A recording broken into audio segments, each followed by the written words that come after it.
Film Rage presents Verbal Masturbation with Bryce and Jim.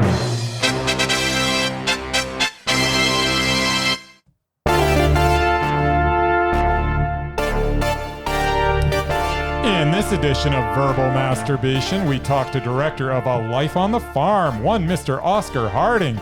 Let's see if he has something to show us. Oh, welcome, sir.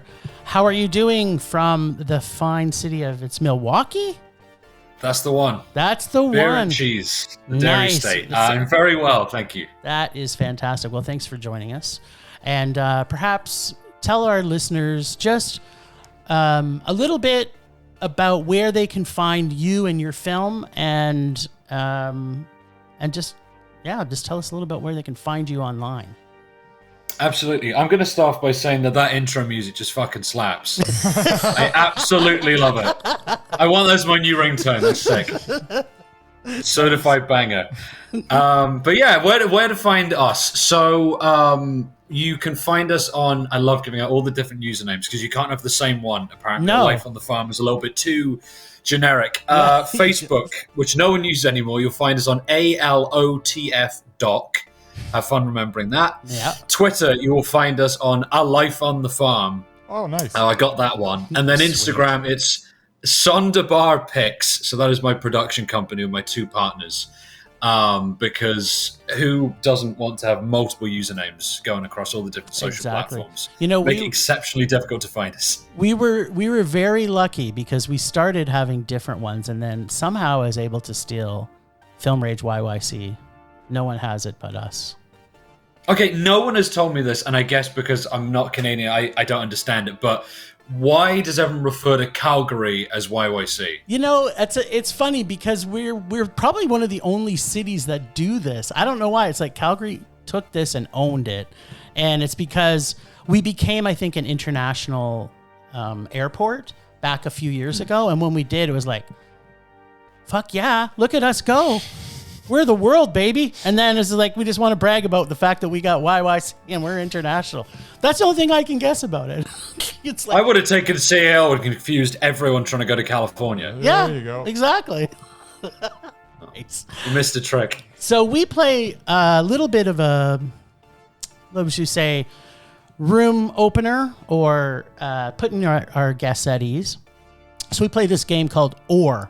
You'll probably just be annoyed by the end of it. Well, Bryce, I'm already at ease and I'm not annoyed. There so let's you go. go for it. Okay, well then let's put you even more at ease. Your bowels may release. I don't know. We'll have to check with that after. You'll be so relaxed.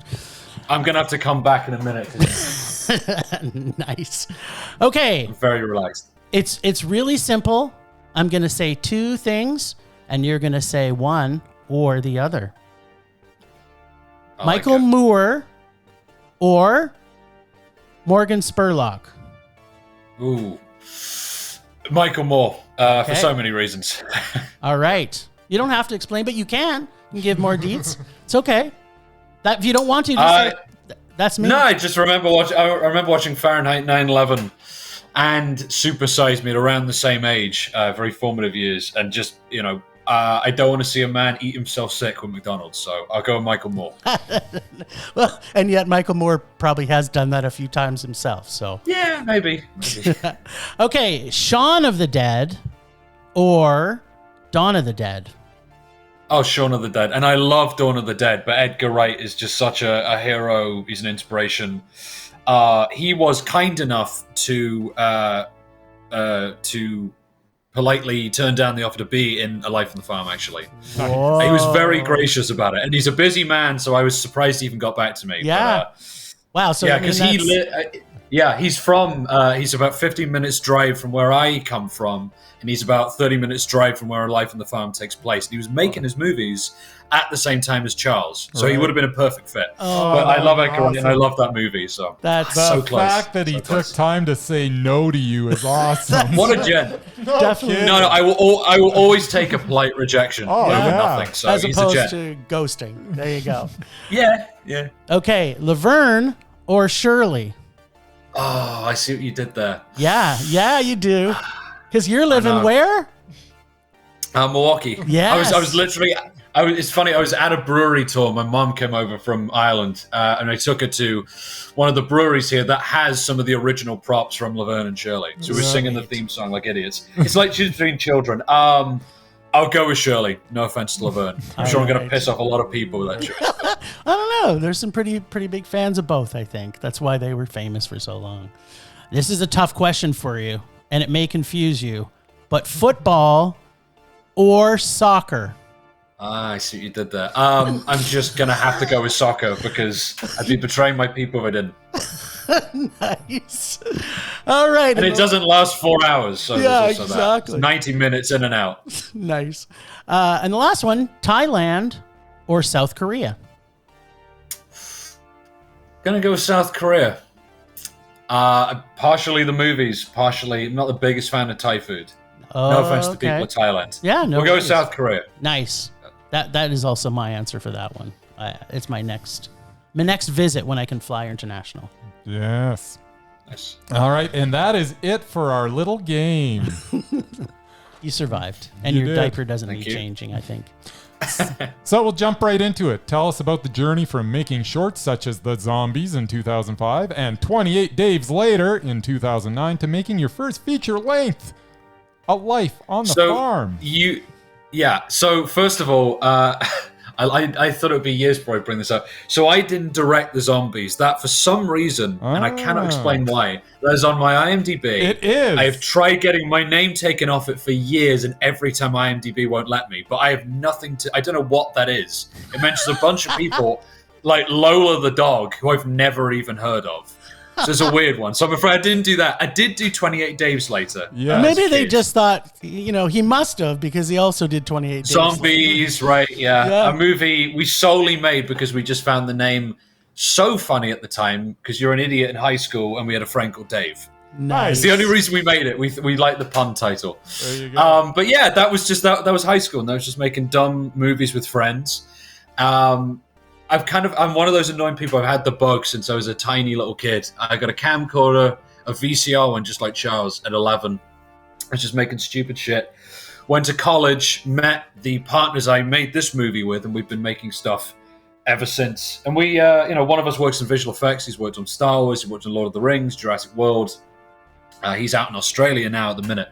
But, we were planning to do narrative. That's all we'd ever wanted to do. And I love docs and never thought I'd end up making one just because it's a very different world, a different skill set. And then this tape fell back into my lap and we all just looked at each other and went, we have to tell this story somehow, some way. And then before you know, I'm already shooting another doc out here in a couple of weeks. So I guess I'm in the doc game. Yeah, you're now joining the greats like Morgan Spurlock. And Michael Moore, I guess, yeah. Which is kind of funny you mentioned. So that leads us to the next question, which is we understand that you got the idea of this film from a videotape from your grandfather's estate. Is that true? It is. So my grandfather passed away in 2006. Funny story, because it literally came up the other day with one of my partners. So he was an extra in a movie with Rachel Weisz and Anna Friel that was shot in the same church that we filmed part of the movie in. And we just wanted to put that in because, he's a movie extra. Shows I'm not the only one in the film industry in the family. $10,000 for 15 seconds. So we didn't put that in, unfortunately. That killed me because it almost made the cut. And then we got that quote through. Are you kidding me? Holy shit. $10,000. I just would have put it in. Oh, God.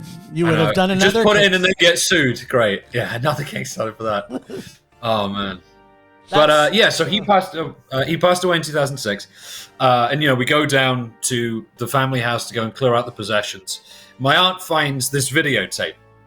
And this is the kicker. I don't know where that videotape is, but she had digitized it, put it on DVD, watched it as a kid. My dad turned it off halfway through.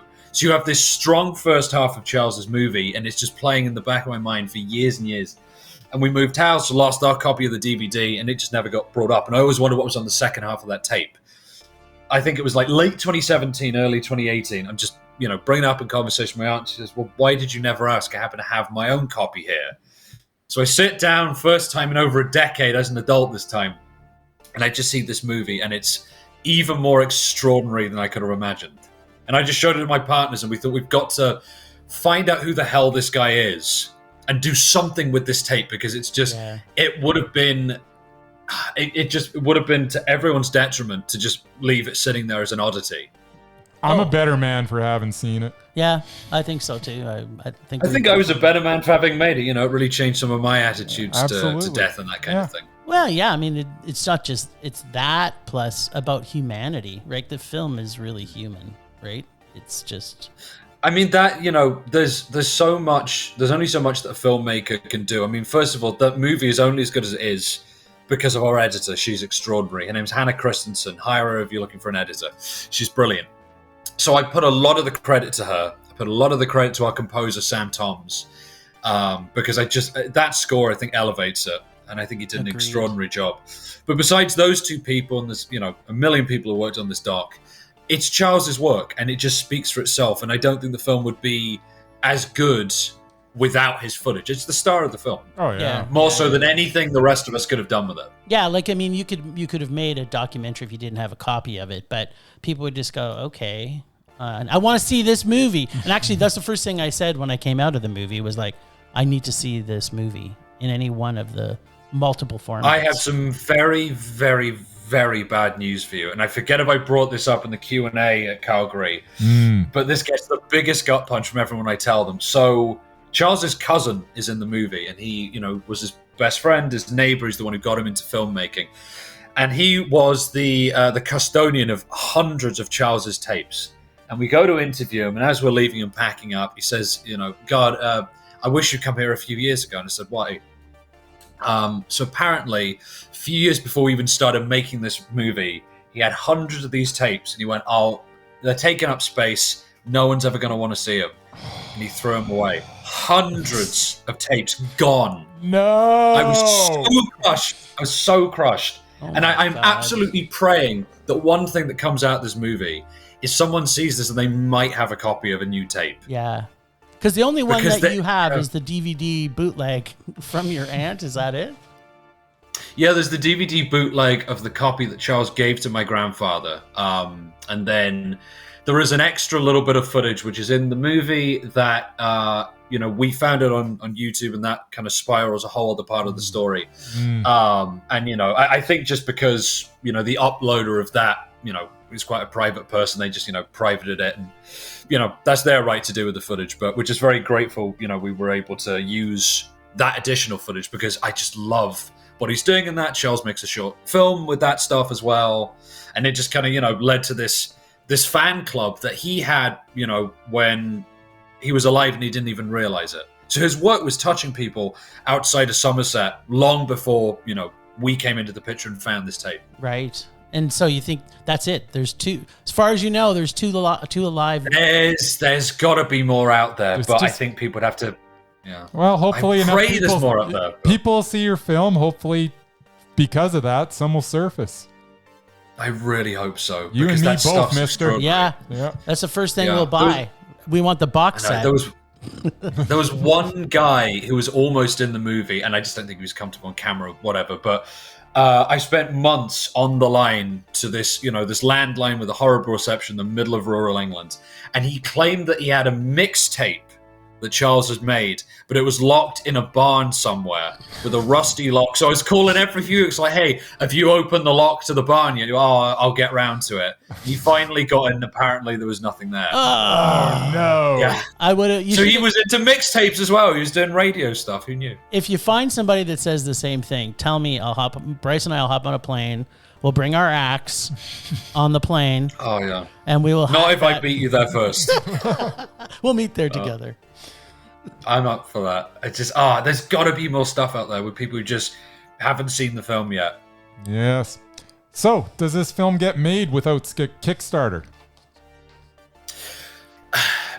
Yes, but no one here is good. So this started off as a short film. Yeah. Because, you know, we found this footage and, well, what the hell are we going to do? We have no money. You know, we'd spent a couple hundred just, you know, like trips down to Somerset from London and Bristol, where we were all living at the time.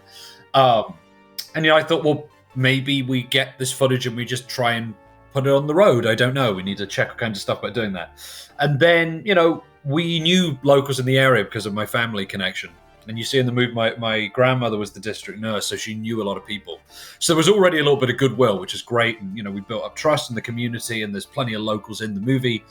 But I thought, there'll be a little bit of a story here. But every little twist and turn that we found along the way, and this took years to make, I think we've edited the movie in the same way that the audience goes on exactly the same journey we did, with all these twists and turns. And the more we found out about his life, the more we went, well, shit, I think we got a feature film on our hands. And it's all credit to Nick and Joe at the Found Footage Festival, who are in the movie. I interviewed them when I just moved to Milwaukee, right before the pandemic. And they just loved it so much, they wanted to come on board. They put some money into it, and we all agreed, I think we need a Kickstarter to get this made. And just kind of get the message out there to even more people, and make Charles's work, get it out to more people before we'd even made the film.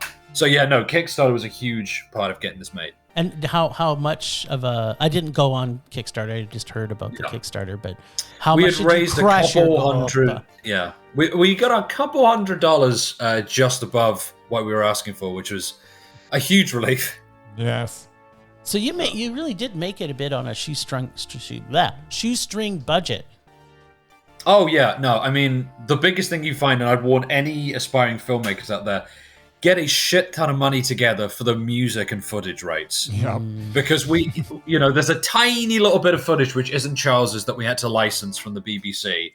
And even though we got a good deal, it just broke our budget. And there's all these little different bits of music that Charles had put in his footage.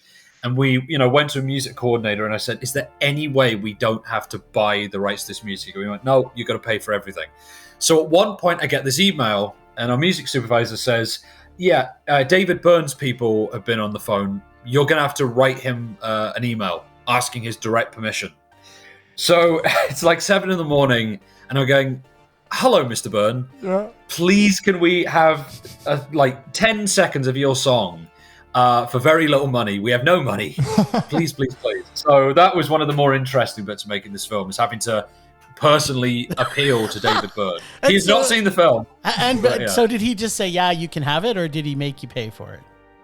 Well, we had to pay for it, but it was a hell of a lot cheaper than I would have thought, which is great. I never heard directly from him, it was through the record company. Oh, that's disappointing. David Byrne is aware of my existence, which is nice. And he's aware of Charles Carson. Except he didn't say no, so he doesn't get the same level that Wright gets.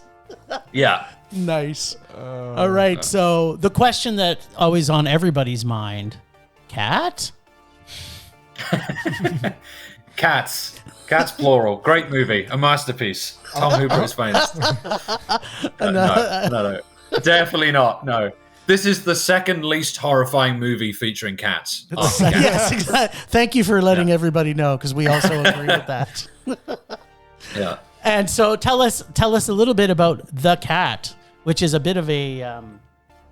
And the other various animals. I mean, that was a big part of his life, obviously. I mean, it's a life on the farm. Yeah. So, the movie, Charles's movie, I should say, called Life on the Farm. I've always had to clear that up with people because they get the names mixed up. Because it's changes a lot of things. We are a Life on the Farm. His film is Life on the Farm. Yes. So, as a kid and even now, you start watching the movie and, it's kind of a little bit quirky and a little bit amateurish and a little bit shoddy, but, entertaining. And then he sits down with one of his cats doing what you think is just sleeping in a chair. And then he picks it up. Rigor mortis is, kicked in. And it's at that point you realize, oh, okay, this might be a little bit unusual. And he gives it this very, elaborate funeral and he decides to leave this in because he clearly loves so much that one of the cats is in a tree and jumps onto his back to get onto the ground. He starts putting cat food down by the grave of this cat. And he's staging these animals. He's an animal handler. And so at that moment, one, I thought we got something really special. Two, this is a guy he's really trying to make a film. He's not just going, here's all this random shit on a farm, look at my life. Yeah. He's constructing stuff. And it's at that point, we're dealing with a filmmaker, and I can take this art seriously because he takes it seriously. He's staging the stuff. He's a self-taught editor. And, in the kind of the 80s, 90s, in the middle of nowhere, to learn how to edit tape. That's not easy. It takes time and commitment and money. VHS. Exactly. It's not easy. And he won this competition. I love this. He won this competition. He got offered an interactive CD player. The early to mid 90s. Nice. Chef's kiss. And he turned it down in exchange for another VCR so we could keep editing the way he edited. And that's just commitment to the craft, man. No doubt, right? And just imagine if he has to edit something like 17 times the quality of that VHS every time.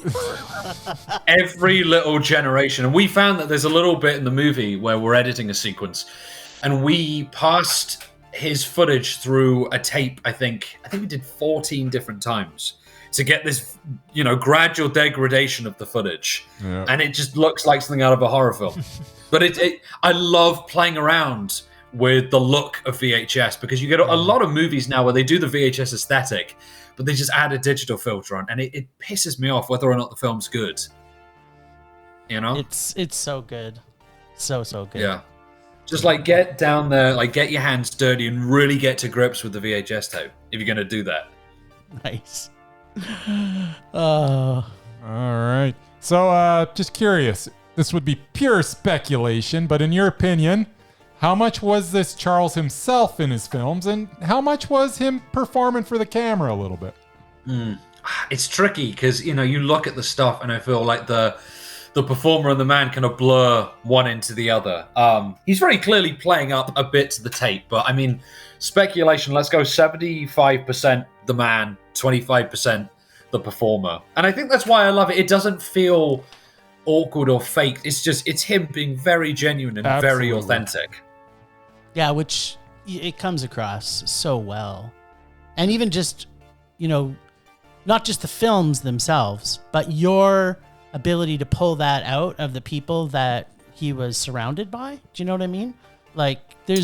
You did an amazing job on that.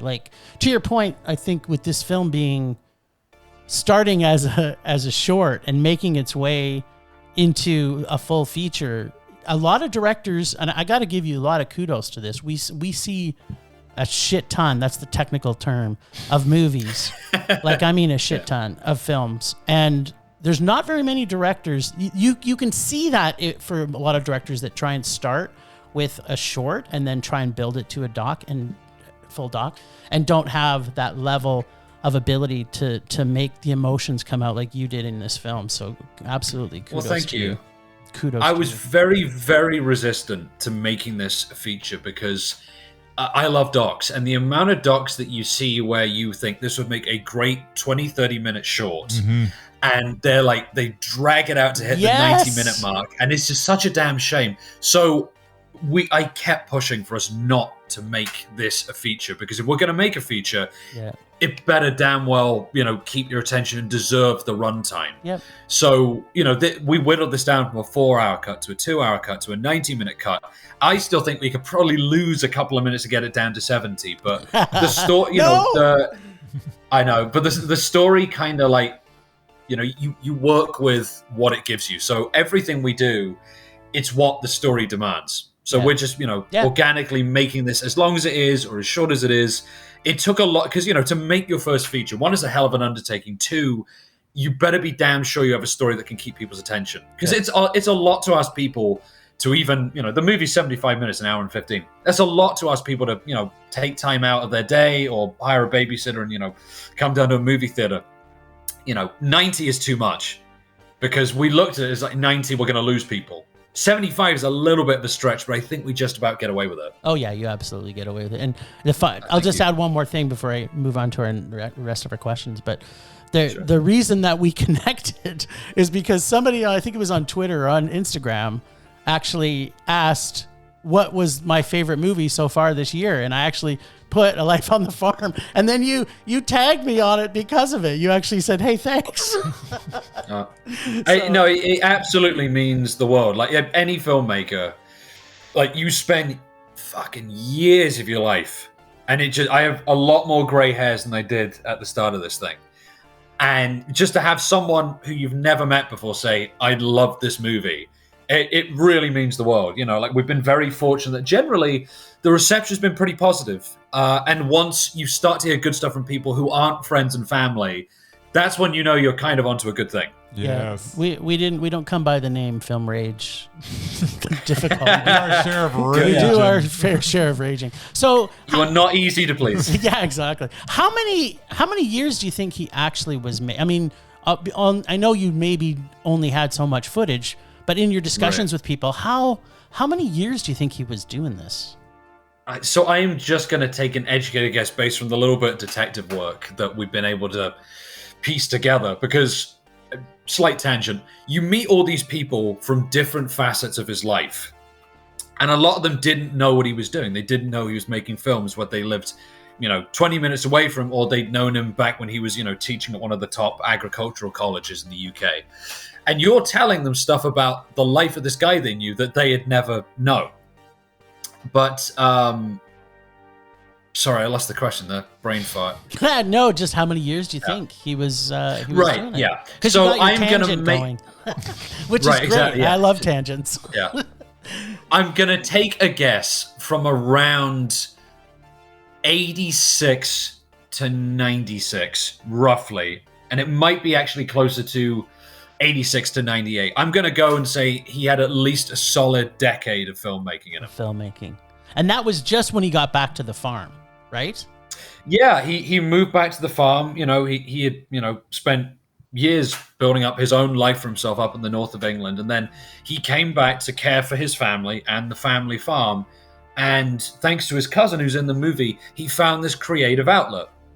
And that was his filmmaking. It was his photography. It was all these little cards that he would make for friends and neighbors and family with, speech bubbles on them. Someone in the movie describes them as something like, Monty Python would have done. Yeah. And it does look like something Terry Little Gilliam bit. Oh, would have yeah, done. totally. bit. Yeah. Yeah.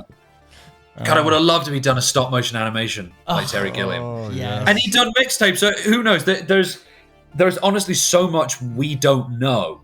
And I think we've been pretty damn thorough and spoken to so many people who knew him at different facets of his life. And it's been like piecing together a jigsaw puzzle. And I know there's more that we haven't been able to find. Wow, there's going to So be I'm a part hoping that two other coming. little bits of the story will, maybe there'll be a part 2. Who knows?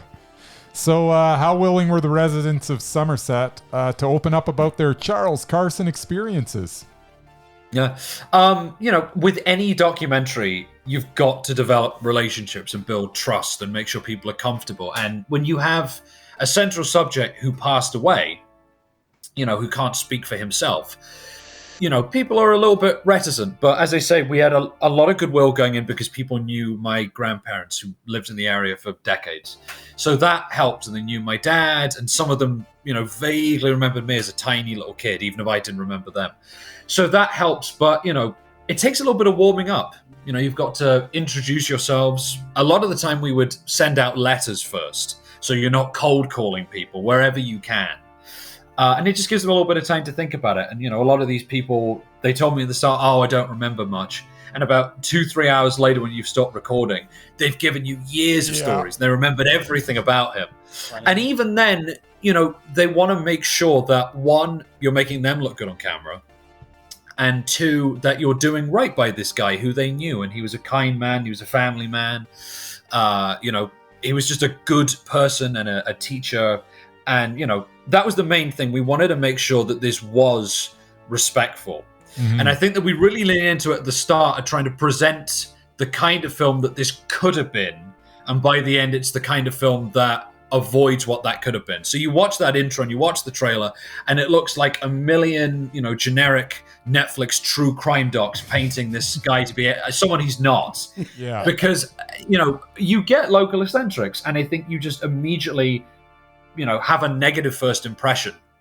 And then the more you dig into Charles in this case, or it could be anyone else, you realize that there's a human being there. And I saw this wonderful review online that says, by the end of this film, I realized that we're the weirdos and he's the normal one. And I genuinely believe that, because he's got these attitudes to life and death that, he was ahead of his time by decades. He's a surprisingly progressive thinker. And, I've been in the audience for the screenings of this, and people's reactions at the start and at the end are just like night and day. Oh, yeah. So far, I think we've really, done our job and set up to do what we achieved to, which is, make you think again about, the kind of person who you might cross the street to avoid, on first glance. Yeah.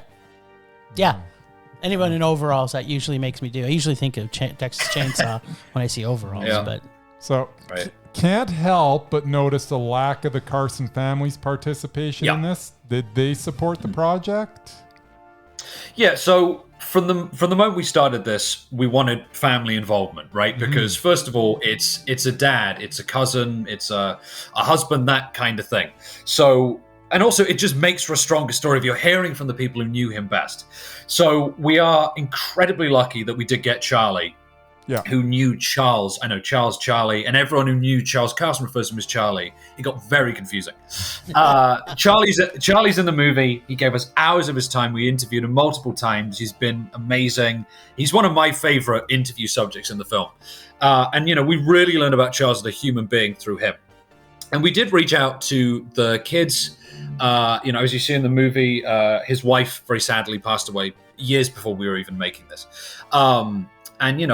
There are little clips where, the children are visible, but we've blurred out the faces because we just want to respect their privacy. And, there's only so much that we can know about, a person's relationship with their dad, with their mom, with, their son, their daughter. I respect their privacy, and we sent them a copy of the film. I haven't heard back from them, but I really hope they like it, and I think we've done him proud, because a lot of the people who knew him, who've seen the film, are just kind of relieved that this really shows him for who he was. Mm-hmm. Yeah, I think it doesn't paint a negative picture by any means, or if anybody did interpret it as that, I think they're not viewing it through a clear lens, I would say. Right, and I just think what a waste of time it would have been to spend years of our life putting energy and resource into this, to just make this kind of mean-spirited and to laugh at him and to not be thorough in research. I mean, you got to be a special kind of dickhead to just spend years of your life making fun of someone. Yeah. And that's all you intend to do. Yeah. Because on first glance with that footage, you do laugh at it because it's so extraordinary. Yeah. But then, the more you watch and the more you learn about the man who made this and how he made this and how he really gave a shit about making this, you laugh with him. And that is the journey that everyone who, we interviewed also went on. Kind of watching this stuff, some of the locals would think, oh, here's Charles the eccentric. But then, they see the footage and they hear more of his life that we knew, but they didn't. And just there's a whole new level of respect and admiration from the people who knew him. Yeah, I mean, that's just it. It goes from the laugh part to the fully on respecting this guy. Like, this guy has mad skills, both at farming and in life, and just filmmaking. He's achieved more in a lifetime than I think a lot of us have or will. Really. Yeah, agreed. So you kind of already mentioned a little bit. So we were lucky enough to see this at Calgary Underground Film Festival, which is a festival that we're heavily involved with. In fact, I'm on the previewing team, but I'm not one of the head programmers. But so I didn't get to see it until it actually was in cinemas for the first time. So where is it playing? Where can other people see it around the world? We have listeners from all over the world. So if they're going to be going to some festivals, and why is this not playing absolutely in every theater everywhere? Or is it still just doing the festival circuit right now? We're still very much on the festival circuit. So I hate to be that guy. We have got into a couple of... In 1 week, we got into 3 huge international film festivals that I've always dreamed of going to, let alone having a movie in. And I can tell you one of them, and that's Fantasia Montreal, which I am so excited we're playing Fantasia. They always have an incredible lineup. Nice. I can't tell you the other 2 yet, and I truly wish I could. One of them is our UK and European premiere. That's all I can say, but it's been a dream since a kid to get into that particular festival. Big one in the States. What I can tell you is we are playing all across Australia for the entire month of July. Which is awesome. In festivals or in cinema?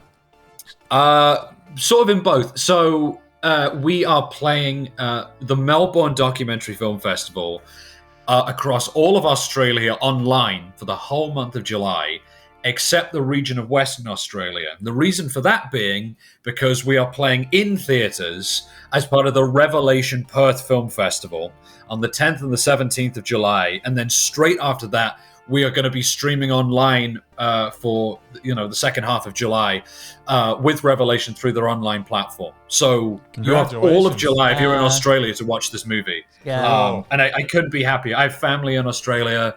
I love Australian cinema.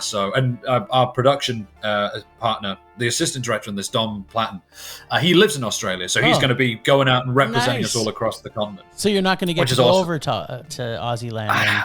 I can't, unfortunately. I would love to. I really would. But there's plenty going on here in the States and Canada to keep me busy. Nice. So you're going to try and hit some? Are you going to try and get to Montreal? I would absolutely love to. Part of the problem is I'm already in production for one doc, and when you've got money and you've got crew available at certain points, you got to take it. You have to go and shoot. And there's a window. So I'm hoping I can make it. I might not, but I'm going to make sure that we have some kind of in-person presence in Montreal. Like, I wouldn't miss it for the world, whether it's virtual or in person. Yeah. Nice. So because Canada has been so good to us so far. Like Calgary Underground were absolutely amazing. Fantasia have been great. I know it's a stereotype that Canadians are very nice people, but it's a very positive stereotype. Nice. And so you talked a little bit earlier about Nick and Joe. And Nick and Joe are big, I guess I would say big in Calgary. They're very connected to Calgary Underground Film Festival. And so did they tell you about Calgary beforehand? Or, because I mean, they're literally, I think they come here every year. Yeah. For probably the last. Yeah. No, I was very much aware of the festival years before I'd even met Nick and Joe. And then they just so happened to go, have you considered Calgary Underground? Well, yeah, funnily enough, I have actually, guys. So, it's great that they have ties to it. And I believe a couple of days ago, their documentary, which is doing amazingly well, the story of them and their epic lawsuit and their fight against evil, Chop and Steele. So that played. I'm so excited to see it. So excited to see it. Yeah, but it played Tribeca and it did amazingly well. They were meant to be there in Calgary, and then they got stuck in Minneapolis airport because of the weather. Yeah, we heard. Actually, we were heartbroken. Absolutely sucks. We were heartbroken. But it's a great year for them between both these docs. And Chop and Steele looks amazing. So I'm really excited to see it. So, Martin Scorsese, is he as cool as he seems in real life? Over email, he certainly is. Yeah. Oh, so is that it? You got to interview him by email? Yeah. It was meant to be over the phone, and then it got switched at the last second. But you don't turn that down. Yeah. You don't turn that you down. Didn't even get to talk to him. You didn't even get to talk to him. So no. You sent an email One day. He mailed you back, or were you doing live chat? With it took about 9 months to arrange that, and that was back when I was writing about African cinema, which is a real passion of mine, for another website. And I sent this email out of the blue to his reps, and I thought, there's no way they'll respond. Yeah, Martin would be happy to. Just like that. So it was meant to be over the phone originally. Right. And then it just kept getting pushed back. And funnily enough, he's an incredibly busy man. I think he was in the middle of doing The Irishman when we were getting it set up. So he had other things going on. Yeah, sorry, Bob. Sorry, Al. I got to talk to this random British guy about African film. Can we just hold on set for a minute? So, I will take having technically spoken to him over email. Nice. But his whole team are just the loveliest people. Because that's his real passion project, is finding classic movies from all over the world and preserving them. And, I think the film bros tend to forget about that and they just focus on Goodfellas and Wolf of Wall Street. Yeah. But the guy truly loves cinema. I mean, I've always loved his movies. I'm one of the 10 people who like Silence and Last Temptation of Christ. Yeah. Love Last Temptation of Christ. Really good movie. So you brought perfect date movie. So you brought it up. Perfect date movie. How did you get involved with African cinema, and are you still involved?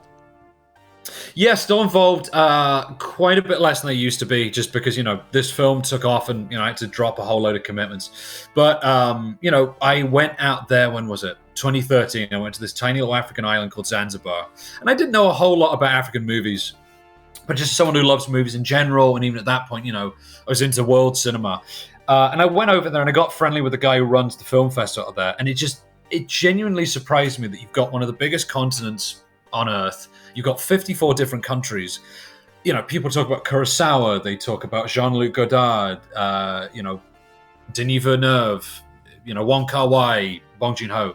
I'm just throwing out names now. I'll stop. But how come no one ever talks about African movies? It blew my mind. So it was more just out of genuine curiosity. And it just, again, the film bros really kind of miss out a lot of this stuff. There's a few exceptions, but you're missing all these incredible movies. On the one side, on the kind of Mondo Gonzo side, you've got Who Killed Captain Alex, which I fucking adore, unironically. Yes. But that's only one side to it. Yeah. But then you've got masters like Osman Samben, you've got Jibril Jotman Betty. Ryan there's movies Kruger. that people... Ryan Kruger. Yeah. He's an up-and-coming South African director. I don't know. I'm trying to think. Kind of the up-and-comers. I know Cedric Ito. He's awesome. What's Ryan done? Oh, he's only done one of the best movies of last year. It was Bryce's favorite movie. Oh, is it Saloon? What's that? Oh, was it Saloon? No, it was Fried Berry. Okay, I do. Oh my God, yes, I have heard of this. It's on Shudder. It looks sick. Yes, nice. It is. It sick. will melt your brain. Oh, I'm gonna watch that tonight. I'm so excited.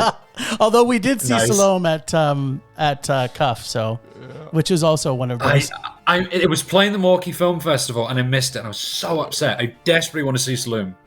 What are other good African movies that I'd recommend? Hyenas might be my favorite African movie that I would recommend to everyone. Hyenas is an amazing one. They just did a 4K transfer of it. It's funny though, right, that you say that, because Africa is a continent.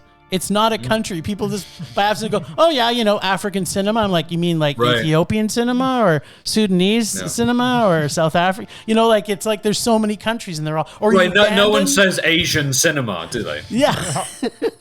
Yeah. I guess sometimes they do, but I mean, not us. Like our jam is international dramas, actually, to be quite honest, between the two of us. So we get to see as much international film as we're allowed to see. So. Oh God, another one that's great. It's a fantasy epic. It's called Yeelan. Oh. And that is from the Ivory Coast. But it's basically. Oui. No, but of course, no. It is. I feel like a complete ignoramus because I forget the dialect that Yeelan is in. But it's this fucking awesome fantasy drama. I think it's still on Criterion. I would highly recommend it. Oh, nice. My favorite African movie no one ever talks about, and it's a great drama, is called Adanga Man. No one ever talks about it. But it's the true story of King Adanga Man, who 15th, 16th century, he was a king who was rounding up people for the transatlantic slave trade, and then ultimately ended up as a slave himself. He got captured and dragged away to the West. But yeah, it's got stunning cinematography, and no one ever talks about Adanga Man. And yeah, it got released by, I think the New Yorker used to do world cinema releases. Yeah. I think it was the New Yorker. Don't quote me on that. But yeah, I've got like one of the few DVD copies that's floating around. I don't know if you can get it on streaming, which sucks. There's one African movie I would love to share with everyone. Well, that and Who Killed Captain Alex, because it's so fun. It's so fun. I have a Wakaliwood T-shirt. Yeah, so. he does. Yeah, me too. Me too. It's our goal. And a fridge magnet, and and a giant poster. Yeah, we're pretty. No, I got to interview Isaac Nabwana a couple years ago, and it was so fun. He's such a nice guy. He is. We're actually. I feel blessed because we're friends on Facebook. So. Yeah, it's nice. No, there's a great documentary by an amazing filmmaker called Catherine Susbeck called Once Upon a Time in Uganda. I think it might have played Calgary. Yeah, we were there. Yep. It was one. Awesome it was, doc. It was one of our second favorites docs. Yeah. Right. And it's a great gateway to African cinema. And I know that, like, yeah, some people say, oh, you're perpetuating negative stereotypes of being shitty and low budget. But it's like Charles, people who get snotty like that, they're just missing the passion in it. Like, his story's incredible. Like that, one of the most famous scenes. Yeah. I know, it's so joyful. One of the most famous scenes where this awful CGI helicopter flattens a building. Yes! That was based on what happened to him during the Ugandan Civil War. Oh my God! It's just nuts. like he trained all these people to, learn kung fu, and it's like VJM. He says everybody in Uganda knows kung fu. Yes, of course. Yeah. VJM. Yeah, God, and then he got to go to China, and then he finally got to go to China to go and learn more about the martial arts out there. Oh man, I admire the hell out of Isaac. Movie. I adore that movie. Yeah. So good. But Bad Black is great as well, and Crazy World. Crazy World, yeah. Crazy World. Crazy World is sick. Yeah, Crazy World played tough love too, it. so we got to see that in I think I cinemas. might even prefer it to Captain Alex. That's how much I love Crazy It was World. so good. Well, you know what? We got to save our money, and all three of us go over there and be in a Hollywood feature.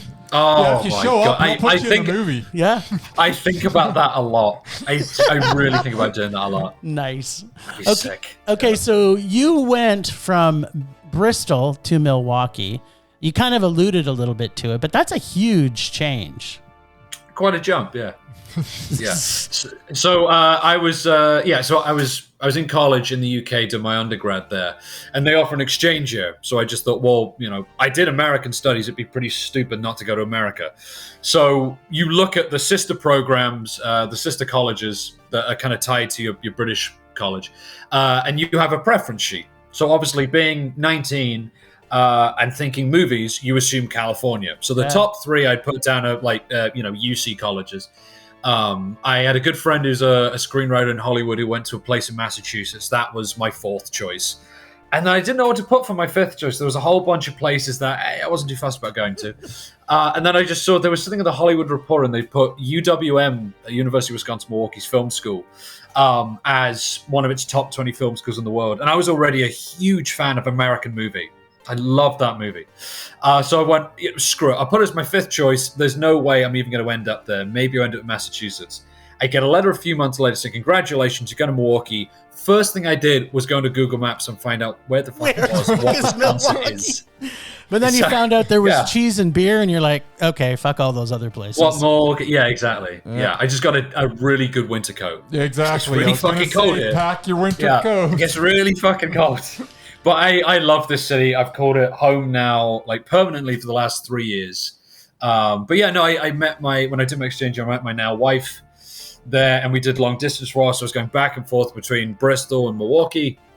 And then, finally got a job out here and moved out here 3 years ago.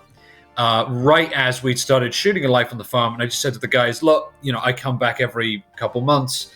We'll wrap everything in the summer of 2020. We'll get the film done nice and early. And then COVID happened, and I felt a little bit guilty when you said you've done such a good job with the interviewees. I wasn't present when half the film was shot. Oh, okay. Which is a horrible way to make a movie. I would not recommend it. I never want to do it again.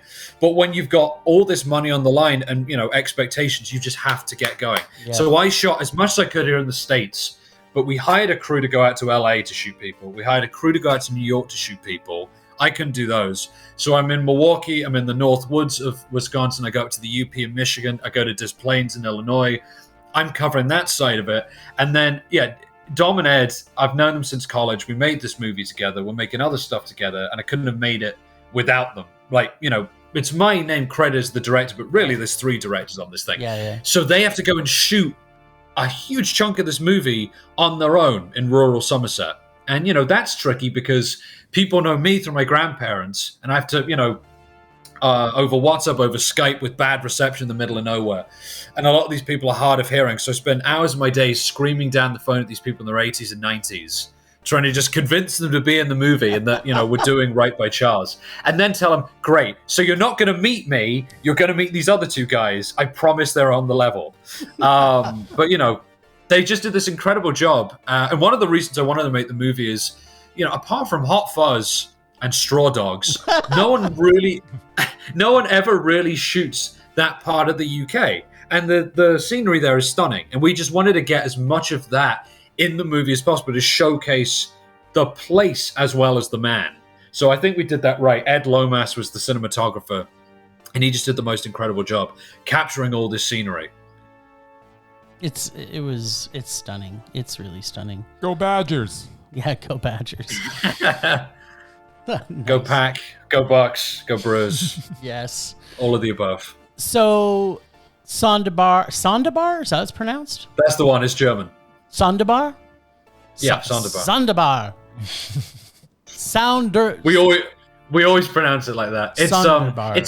It's a play on Wunderbar. So one of the partners, Dom, is German, and he just suggests the name. We loved it because it literally there's no English translation, but the easiest way to describe it is weird, strange, unusual, and we thought, yeah, that'll do. Yeah, kind of sums up the stuff we're making. It's like when you find the Wonder Bar chocolate bar in the pirate's chest, and you go Sonderbar. Yeah, pretty much.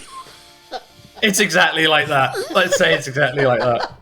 So you're working on something right now, and when's that? Very early stages. Oh, so we still got a bit of time. Yeah, that is going to take a while, and we're keeping a lot under wraps. All I can tell you is it's about an exiled ruler who claimed a huge chunk of Antarctica, and that's all I can say. But yeah, we're shooting here in Wisconsin. The subject is the loveliest person, but yeah, still can't say a lot about that yet. We're still working on that. That's the big thing next. Stay tuned, as they say. Yeah. Stay tuned. So, do you have anything else you think we need to squeeze out of him? I don't know. Is there anything else that he wants to tell the world? I mean, all I can think is the assistant director on this, Dom Platten. He's shot this incredible documentary about another wonderful old man with an extraordinary story. It's called Heimat, which is German for home, and it's about a child refugee in what was then called Czechoslovakia. So the story takes place between Manchester in England, Germany, and the Czech Republic. And that is going to be hitting the festival circuit very soon. It's very different from A Life on the Farm. It's not particularly funny. It's this very serious, wartime story about child refugees. We shot this before the invasion and the war against Ukraine, but it's got all these, really surprising, timely parallels. So I feel, it's very unfortunate that it is a very timely story. But yeah, we're very excited to start showing Heimat to the world. Yeah, so don't go in expecting cat funerals and cowbirds and funny stuff. But yeah, that's our next big thing that we're starting to get out there. Okay, and that's putting it. It's under your production company too. Yeah, that's us on the puppet. Yeah. Oh, nice, fantastic! That sounds like you're going to be putting out a couple things a year then. Yeah, we're busy, which is nice. You're working full time and making a living, so that's awesome. Yeah, that's the hard part, paying the bills. Making a living. Well, we cannot thank you enough for spending some time with us. And again, we absolutely loved your film, and we want every single person on the planet to see this film before they die, which who knows when we will. But now I know I can die happy. So we'd like to thank Oscar for his movie, A Life on the Farm. And it sounds like it's going to be playing in a bunch of festivals coming up this year. So everybody, please go see it. And thank you. Have anything else you want to say before we sign off? Thanks for having me. Subscribe and listen to the best damn film podcast out there. All right. Awesome. Continued success, my friend. Yeah, continued success. Well, thanks, Ragers, for listening. Thanks to the extended Film Rage family. You can find them on our show notes. And find us everywhere at filmrageyyc.com or filmrageyyc on social media. Check out everything that we do. And please, whatever you do, please make us rage. But not this movie. That's it for today. Rage on. Rage on.